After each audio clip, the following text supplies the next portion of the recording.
مجھ سے ایک عالم کہنے لگے ایک مرتبہ کہ بھئی آپ یہ کہتے تو ہو سب جگہ کہ بھئی ہمارے طلبہ خدمت کے لیے پڑھتے ہیں، لیکن اب وہ بات نہیں رہی۔ اب طالب علم جو ہے وہ خود اس کو بھی یہ حرص ہوتی ہے کہ مجھے اچھی ملازمتیں ملیں، اچھے مناصب حاصل ہوں وغیرہ وغیرہ۔ تو میں نے ایک دن اپنے سارے طالب علموں کو جمع کر کے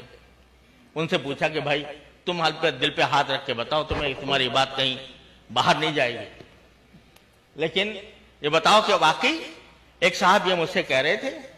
تو کیا واقعی یہ بات ہے کہ اب ہمارا طالب علم جو ہے وہ خدمت کے لیے، دین کی خدمت کے لیے نہیں بلکہ پیسے کمانے کے لیے پڑھتا ہے؟ اگر کوئی بتائے تو مجھے ہمیں بتائے تاکہ ہم بھی سوچیں بھائی کہ ہم اپنے طلباء کے ساتھ کوئی ظلم تو نہیں کر رہے کہ وہ چاہتے ہیں کہ ہمیں پیسے کمانے کا موقع ملے اور ہم اس کو لے جا رہے ہوں کسی اور راستے پر۔ سب نے خیر باتفاق کہا کہ جی بالکل غلط بات ہے، ہم ٹھوکر مارتے ہیں ہر قسم کے مال و دولت کو، نوکریوں کو، مناصب کو ٹھوکریں مارتے ہیں، لیکن ہمارا مقصد صرف ایک ہے، اللہ کو راضی کرنا۔ الحمدللہ سب نے، یہ تو مجمع میں ہوا، مجمع کے اندر ہو سکتا ہے کہ کچھ لوگ جو ہیں شرما شرمی کوئی بات کہہ جائیں، سوچتے ہوں کہ بھئی کیا کہیں گے تو لوگ ہمیں کیا سمجھیں گے۔ میں نے کہا لکھ کر دو سب لوگ بغیر نام کے، نام بھی نہ لکھو تاکہ مجھے یہ نہ ہو کہ بھئی وہ شخص نے کہا تو وہ بدنام ہو جائے۔ لکھ کر دیا طلبہ نے اور کہا کہ جس شخص نے آپ سے یہ کہا ہے اس نے جھوٹ بولا ہے اور غلط کہا ہے۔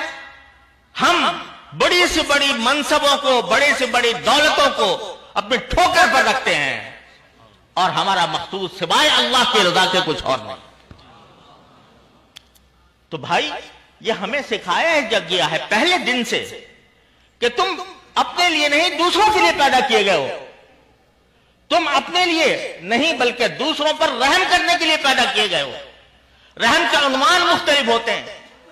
تم چونکہ طالب علم ہو، دین کے طالب علم ہو، لہذا تمہارا رحم یہ ہے کہ اس دین کی روشنی کو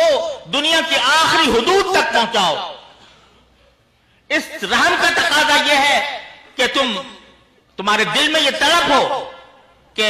اس روئے زمین پر بسنے والے ہر شخص کا مجھ پر یہ قرض ہے